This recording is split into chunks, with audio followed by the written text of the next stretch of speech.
Hi, this is Sean with TriState Water Works. You know what? I love trees. I'm standing in front of a beautiful tree here today, but sometimes trees and irrigation systems don't get along together well. I want to talk to you about how we can help make them live together well without having a lot of issues. One problem you can have is overwatering trees or hitting trees' foliage with the sprinkler system and cause leaf diseases. So that's one thing to be concerned about. The other thing is trees like to eat sprinklers. I've got two examples here. I'll show you up a little bit closer in a minute of tree roots that have actually engulfed the sprinkler head with their roots. Why would they do that? Well, all the water there. Trees love to have moisture to their roots, especially in the summertime when they're not getting moisture elsewhere. In this case, both of these trees were river birch. So what you need to think about is if you're planting a tree and you have a sprinkler system, don't plant it too close to the sprinkler heads.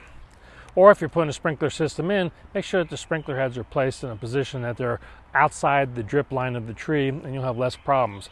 With these, when we had to repair them, we had to chop out a big section of root, and sometimes that can be detrimental to the tree to cut off a large section of the root.